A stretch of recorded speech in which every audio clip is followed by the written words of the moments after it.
Ayan guys, nag-ikot-ikot muna tayo ngayon. Siyempre, punas-punas dahil oily face na tayo.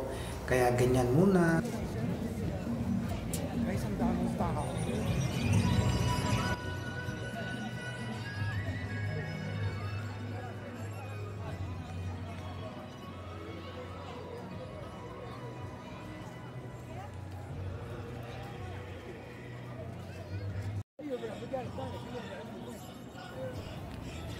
Maganda guys mamasyal dito lalo na pagkagabi kasi maganda yung mga ilaw.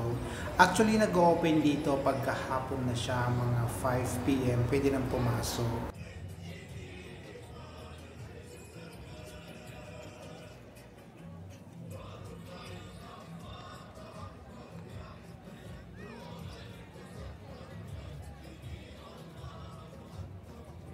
Guys, vlog.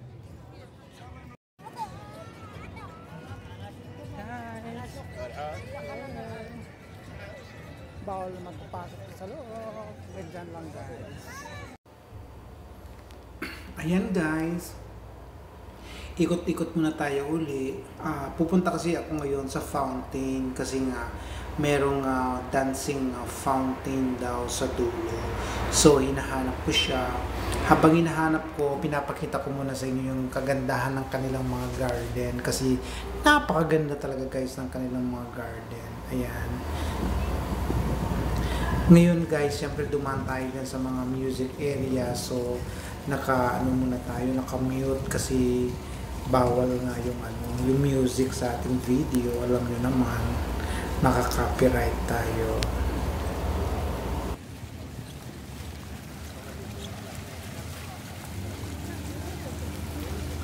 Ayan guys, napakaganda ng fountain na to. Ayan, nagdidrip yung water pababa. So nakaka-relax talaga yung sound ng water. So ayan guys, mawawala talaga yung stress mo. Plus, kung nakikita niyo yung mga lumiliwanag na yan, diba? Para siyang ding-ding na may ilaw sa loob. Ay, ang ganda talaga ng effect na guys. Pag makapunta ka dito, worth it yung time mong pinuntoy dito. Wala namang entrance yan. Maliban na lang pag ginutom ka, kakain ka. O ayan guys, tingnan mo naman, diba? Napakaganda ng ilaw. Yung lightning ba nung tubig sa ilalim, ang ganda. Tapos plus yung wall na yan, kung nakikita ninyo, super nice yan guys.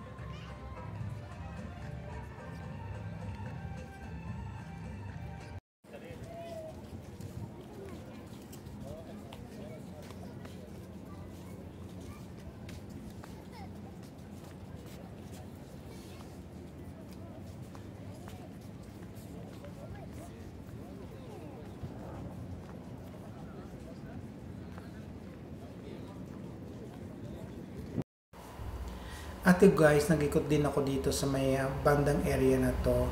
Puro kapihan dito. Ang gaganda talaga ng mga establishmento nila. Siyempre sa ganda ba naman yan, tingnan mo naman yung mga garden sa gilid-gilid. Para siyang mga green belt, kumbaga sa Pilipinas. Ang ganda. Ganda talaga niya, grabe. Grabe yung ilaw. So, pag nandito kayo, marirelax kayo talaga. Kaya, kung ako sa inyo kabayan, pasyalan nyo na to kung di pa kayo nakakapasyal dito. Ngayon, agaw pansin din sa akin itong mga figurines nila. Ang galing talaga, ang ganda. Lalo na yung establishmento na yan. Isa po yung restaurant na yan. Pumunta ako dyan sa reception area lang, nagtanong ako kung ano yung meron. Tapos, may katabi siyang yan yung tubig na yan. Ngayon sa place naman na to, may fountain nga. Yan yung fountain kung nakikita ninyo. Pero since kasi National Day, kaya kulay blue yung green pala yung lightning nila.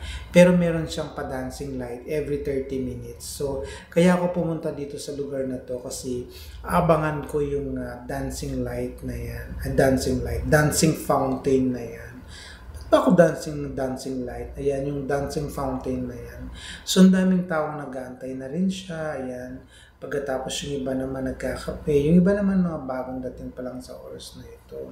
Ayan. Marami kang mapagpipili ang kapehan dito.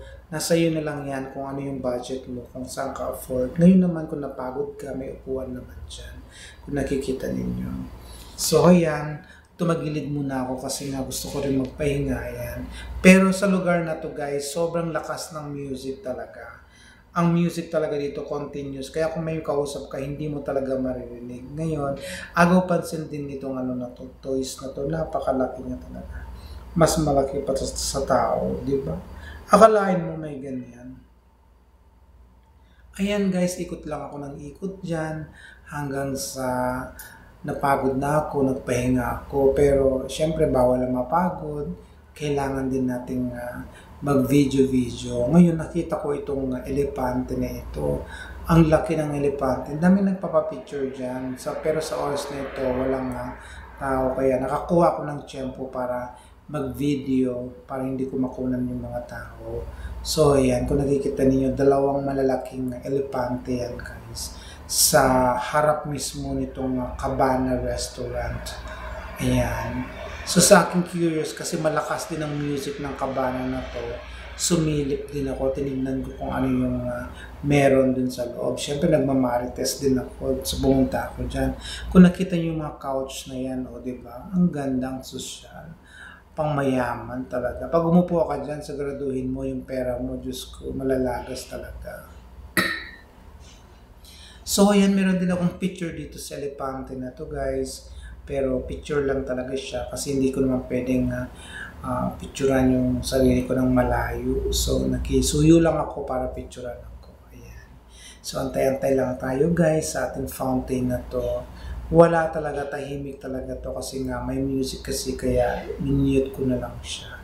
Itong bridge naman na to, papunta yan doon sa mga restaurant. May mga kapihan dyan.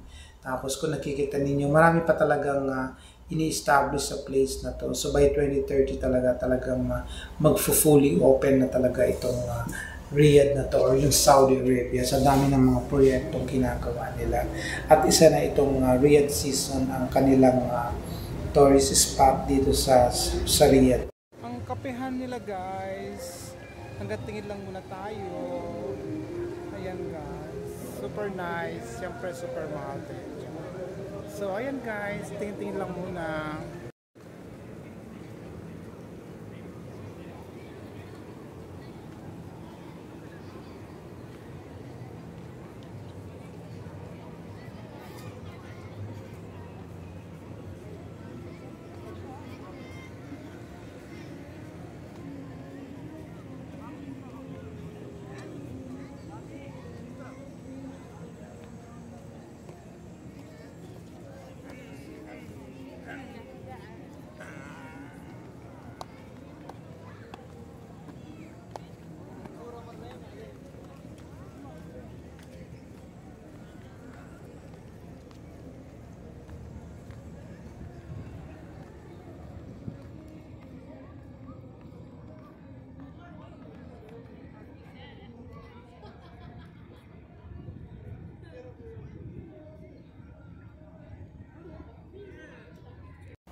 Ayan, itong maliliit din na fountain na to, agaw pansin to sa mga bata na to. So ito na nga guys, yung sinasabi kong dancing fountain. Ayan, kung nakikita ninyo, ayan, sumasayaw na sila. So katulad nga ng sabi ko, merong music yan, pero nakamute lang kasi nga makaka-copyright tayo. So ayan, imagine na lang ninyo na sumasayaw yung mga fountain na yan na with music.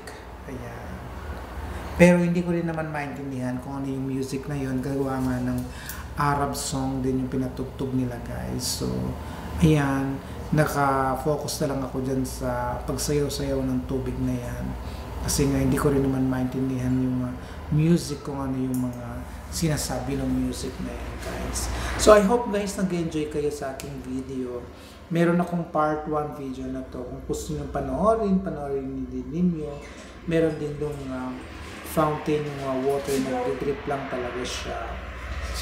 Ayan guys, so guys, kung hindi pa kayo nakapag-subscribe, please don't forget to click subscribe, like and share naman guys. Ayan. So diba guys, tignan nyo naman, ang ganda-ganda, oh, diba? Kung nandito ka talaga sa actual na ano na to, na oras na ito, mapapasayaw ka talaga sa ganda din ng music at ganda ng mga sayaw ng mga tubig na ito.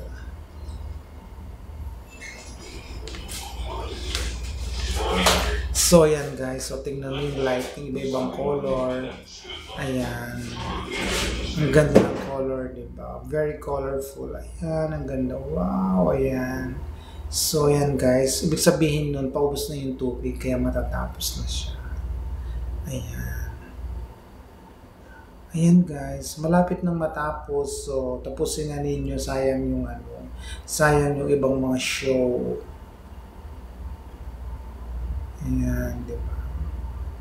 Ayan guys, kung alam niyo dito sa Riyadh Boulevard, dito lang matatagpuan ito sa Riyadh, Saudi Arabia. Madali lang, madali lang naman siyang matuntun guys. I'm sorry kasi inuubo ako. Madali lang naman matuntun yan guys. So, thank you for watching. Stay safe and God bless everyone. And I hope you like my video.